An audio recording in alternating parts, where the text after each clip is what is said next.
membuka jalan kedekatan kita dengan Al-Quran. Nah, ini ya. Maka pintu yang harus dibuka adalah pintu qiraah. Nah, ya. Qiraah.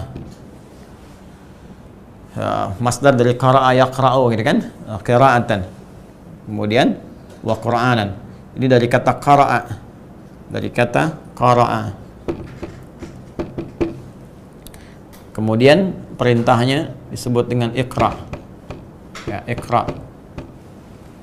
Nah, ini kan qira'ah dari kata qara'a, infinitifnya kata kerja, dasarnya fi'il madhi, kemudian kata perintahnya iqra.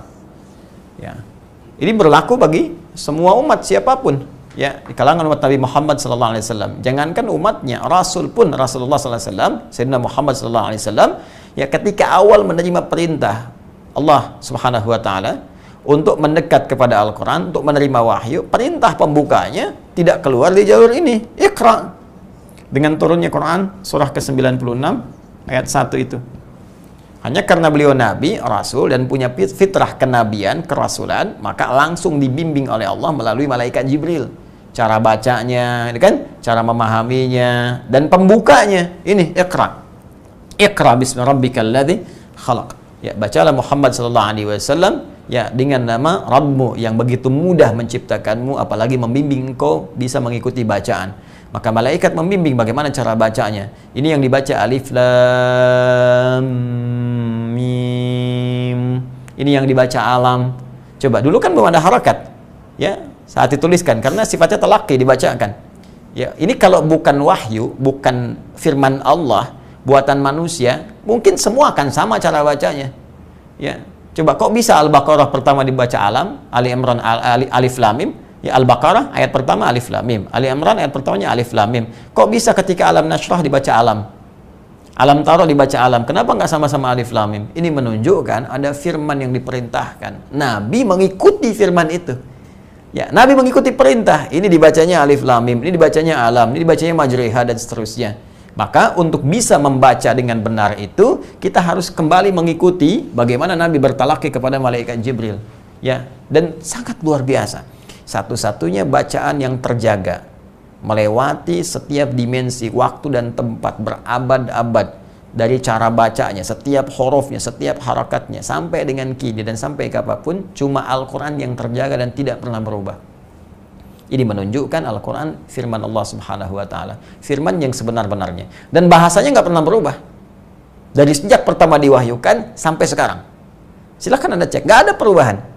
Dan tidak ada ejaan yang disempurnakan. Silakan cek. Dan semua umat bacaannya sama. Kalau baca Al-Quran, ya sudah, dengan menggunakan bahasa Arab. Sejak awal diturunkannya, sampai dengan sekarang. Dan bahasa Arabnya pun fasih. Bukan bahasa Arab biasa. Ya, silahkan dicek.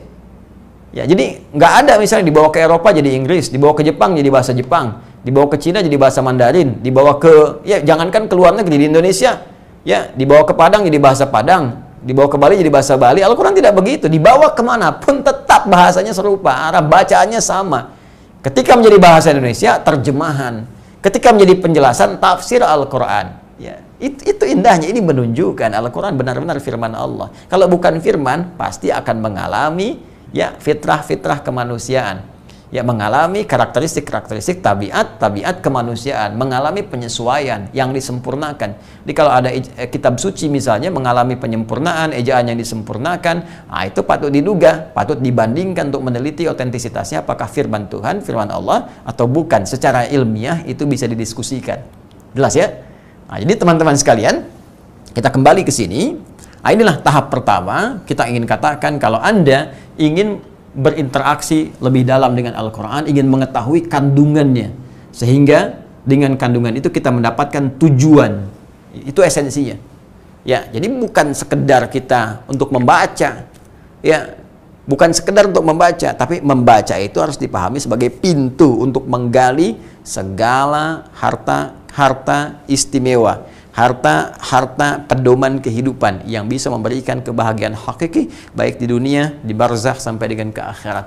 Info yang paling validnya semua hanya ada di sini, sekaligus bagaimana cara menyikapi dan mengamalkannya, ya, yang disebut hudan itu.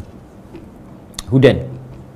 Ya, ada rahmat, ada syifa dan seterusnya. Ini Al-Quran. Pintu pembukanya apa? Qiraah. Bahkan saking pentingnya Nabi pun diperintahkan Iqra.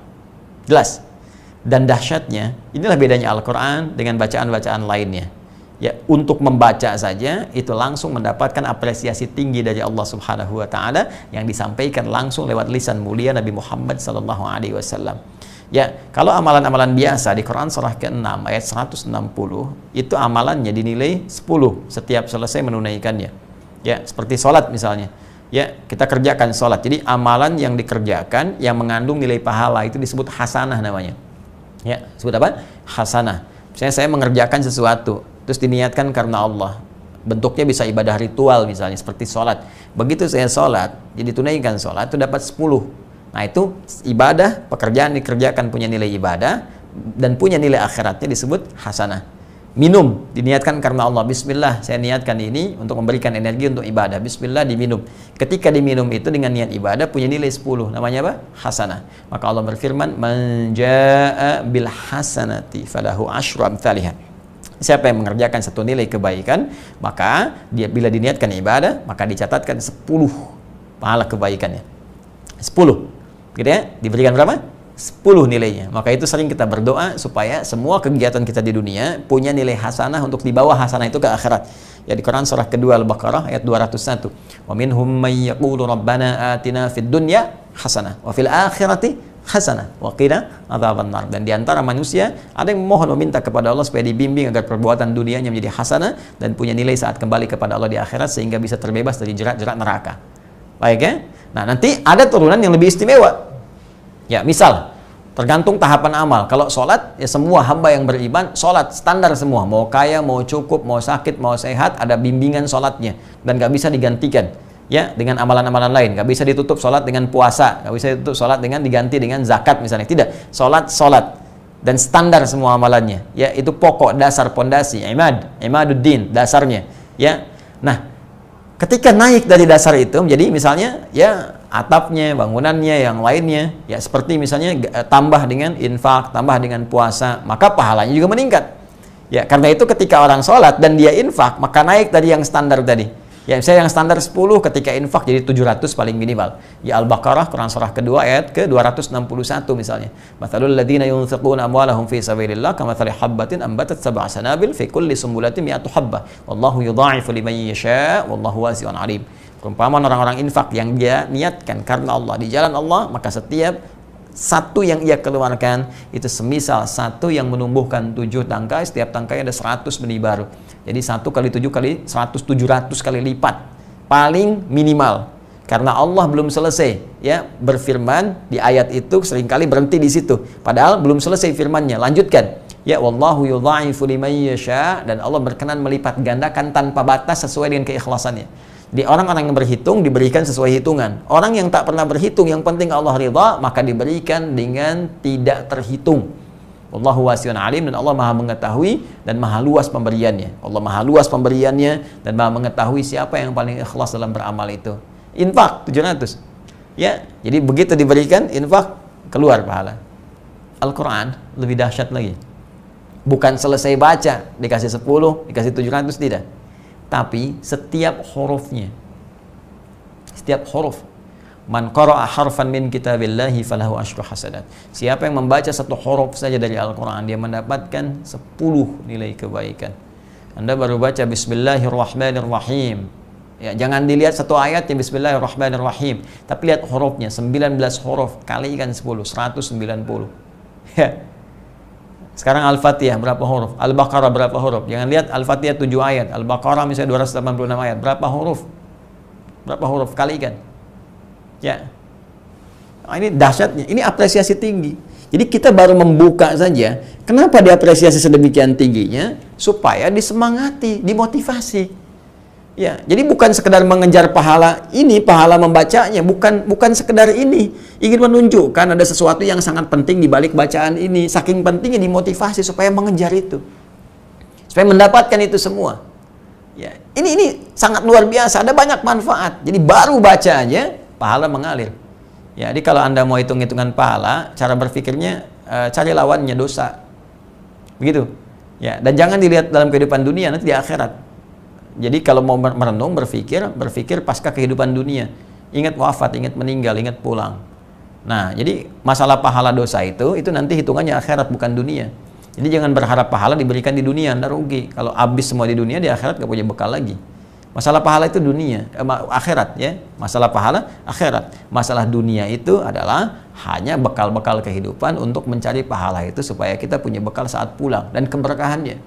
Ya, kalau mau nyari harta silahkan dunia, tapi kalau ingin cari pahala lewat harta, maka amal soleh kita lakukan. Kan? Kalau Anda ingin cari pintar, ya belajar. Silahkan belajar jadi pintar. Tapi kalau Anda ingin cari pahala dari kepintaran itu, keberkahannya, silahkan Anda baca, rujuk. Sehingga menjadi amal soleh. Dan itu punya bekal. Jadi kalau Anda ingin mengetahui pentingnya mendapatkan pahala, maka cari lawannya, yaitu pentingnya menjauh dari dosa. Pahala lawannya dosa. Dosa dan pahala akan menentukan kehidupan kita setelah kita wafat. Karena itu sering-sering merenung kalau wafat hari ini, wafat malam ini, apa yang saya bawa bekalnya saat menghadap Allah saat pulang? Ya kan? Udah cukup belum? Saya yakin tuh. Kadang-kadang saya aneh juga ya, manusia itu kalau ditanya tuh santai banget tuh. Pak, kira-kira kalau meninggal cukup nggak bekalnya di Allah? Ah, kayaknya belum deh. Mudah-mudahan nggak meninggal 2 hari ini. Ya, manusia tuh aneh gitu. Dan dia nggak bisa memastikan kapan dia wafat. Tahu bekalnya kurang, tapi masih sibuk melakukan perbuatan dosa. Tahu bisa meninggal kapan saja, tidak serius menyiapkan pahala. Harusnya kalau Anda yakin, tahu, mengerti wafat kapan saja, dan bisa meninggal kapan pun, ya Anda mesti siap-siap. Mesti serius. Masa mau main-main terus, kan? Nah, jadi kalau kita mengetahui yang dulu-dulu pernah banyak yang sia-sia, ya sisanya, jangan disia-siakan lagi, cari bekal yang baik. Maka dari itu, penting kita beramal dengan cerdas. Cara cerdas beramal itu, cari amalan yang ringan dikerjakan, tapi pahala banyak, setidaknya menutup dosa kita. Ya. Dan diantara amalan cerdas itu adalah Al-Quran. Bayangkan, dibaca 1, 2, 3, 4 ya, ayat, kalikan hurufnya, kalikan pahalanya. Dan setidaknya dengan mendapatkan ini bisa menutup dosa-dosa kita. Dosa berapa misalnya kan? Sekian, sekian, sekian, tutuplah dengan ini. Baca Al-Quran, baca Al-Quran. Itu kalau kita mau menghitung antara pahala dan penutupan dosa.